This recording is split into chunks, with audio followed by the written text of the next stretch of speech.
जाए, खीर बन गई। दूध सूखना नहीं चाहिए, जितना दूध डालते उतना साबित रहे। दूध वैसे ही कई कैलोरी होती है दूध में। 3 कटोरी खिचड़ी खाओ, 1 कटोरी दूध पियो, बराबर हो जाएगा। अगर भैंस का दूध और उबाल के पीते तो बड़ा भारी होता है, वो भविष्य में तकलीफ करेगा। रबड़ी, मावा, पनीर, जिनसे दुश्मनी है उनको खिलाओ अपने पैसे लगाकर। लाखों रुपया खर्चेगा, बीमारी पीछा नहीं छोड़ेगी 10-5 साल के बाद। मावा, पनीर, रबड़ी और घाटा दूध दुश्मन को पिलाओ। देख, घाटा दूध है, मजा आएगा। फिर तो सजा भुगतता रहेगा, बचेगा नहीं।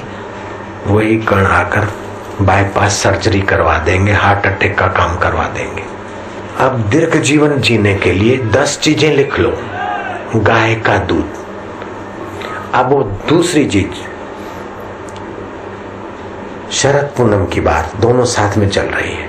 शरद पूनम की रात को भोजन नहीं बनेगा आपके यहाँ। जयराम जी की चावल पकेंगे, खीर बनेगी 9 बजे, 9:30 बजे तैयार।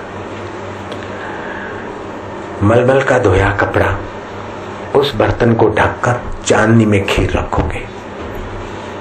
9:30 से 11:45 तक चंद्रमा के उस रात्रि के किरण आनंद वर्धक होते हैं, आरोग्य वर्धक होते हैं, और वो खीर कुटुंबी भगवान को भोग लगाकर खाए, साल भर प्रसन्न और निरोग रहे, ऐसी आशाराम की आशा है। 5 श्वेत, दूध श्वेत, चावल श्वेत, मिश्री अथवा शक्कर श्वेत, 3 श्वेत हुए। चौथा श्वेत थोड़ा सा अगर चांदी का कुछ डाल सको या सुवर्ण का कुछ दागिना धो के डाल सको, अच्छा रहेगा। फिर निकाल लेना, तुम्हारा दागिना तुम्हारे पास, मुझे भेंट नहीं देना है, मुझे भेजना मत, आपके लिए ही है।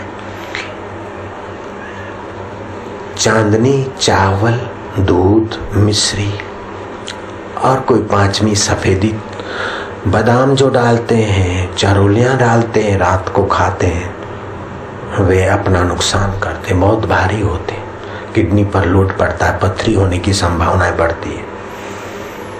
बादाम को तो घोट के छान के खाया पिया जाता है, जैसे चबाली बादाम ठीक नहीं। काजू थोड़े डाल सकते हैं, 5वां श्वेत काजू डाल दो, 90 तुले, एक व्यक्ति को 2-3 से ज्यादा ना मिले। बच्चा बुद्धू है और आपके पास पैसे हैं तो बच्चे को नाश्ते में 4 काजू शहद चुपड़ कर चबवाओ, याद शक्ति बढ़ेगी। मैं कितना सियाना हूं बताओ? सियाना लगता हूं? सुवर्ण प्राश के साथ साथ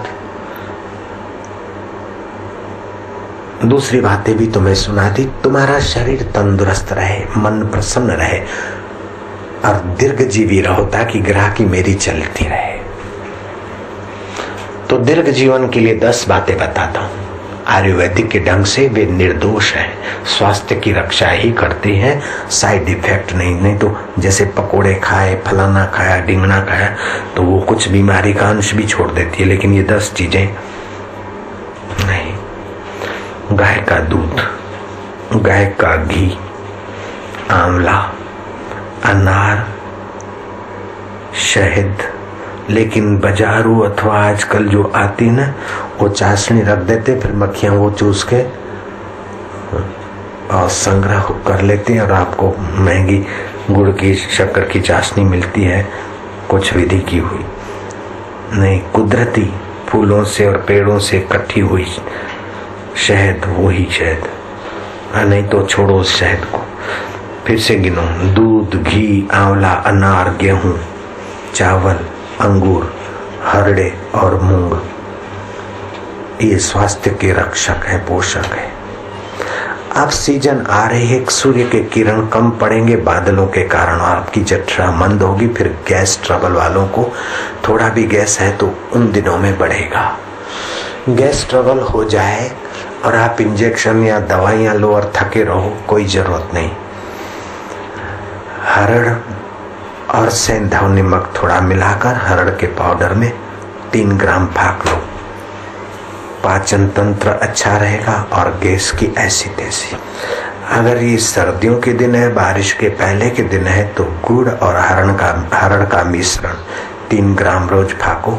आपका भोजन कहीं पचा नहीं है, आम बना है तो पच जाएगा, कच्चा रस पक्का हो जाएगा, आप लाल टमाटर बापू छाप हो जाओगे। देखो कैसी लाली चमक रही है, हरड़ चालू कर दिया। कभी कभी देखा कि पेट अब टाइम टेबल नहीं तो जरा खाया, पचा ना पचा तो जरा चलो।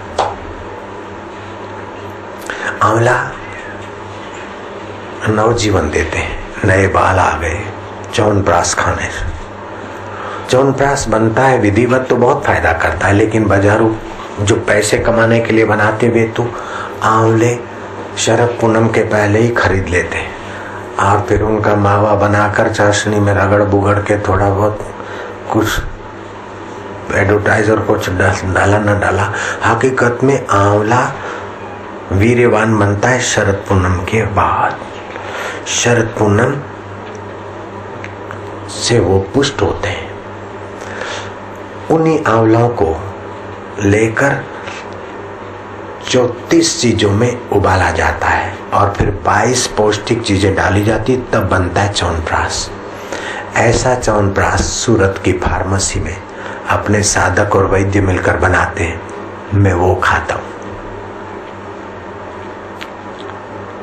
तुमको भी मिले तो कभी चस्का ले लिया करना। बाकी तो एडवर्टाइज लिखने वाले सोना चांदी च्यवनप्राश, फलाना च्यवनप्राश, ढींगा च्यवनप्राश, लेकिन जो बनता है वहां जाके देखो ने तो 1 किलो ऊपर से दे और 500 रुपया दे तभी भी आप नहीं खाओगे।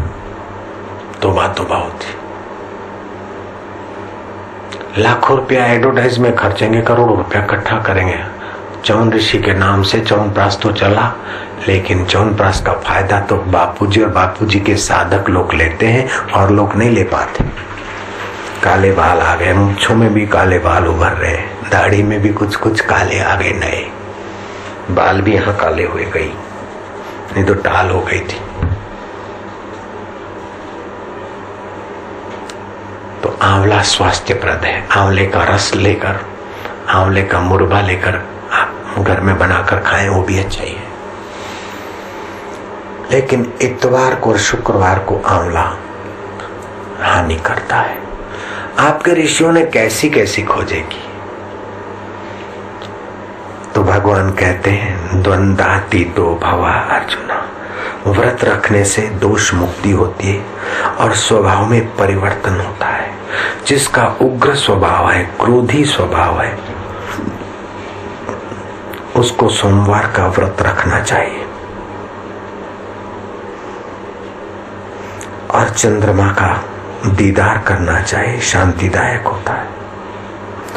जिसको बुद्धि बढ़ानी हो उसको बुधवार का उपवास करना चाहिए।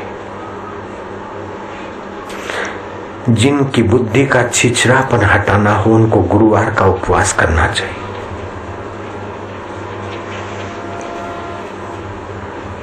जिनको मानसिक बल बढ़ाना चाहिए, बढ़ाना हो, शुक्रवार का उपवास करना चाहिए।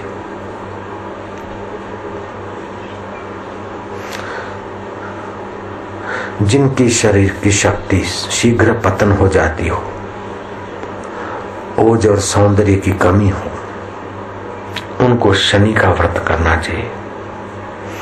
संसारिक आपदाएं हो, उनको शनि का व्रत करना चाहिए। और जिनको स्वास्थ्य लाभ करना हो उसको रविवार का व्रत करना चाहिए। जिनको सब लाभ करने हो उनको सत्संग मेरा सुनना चाहिए। ये मैंने अपनी मिलावट कर दी, ये मैंने अपनी मिलावट कर दी है। आपको पसंद पड़े तो रखिए, नहीं तो मत रखिए। ये शास्त्र में नहीं है, मैंने मिलाया है।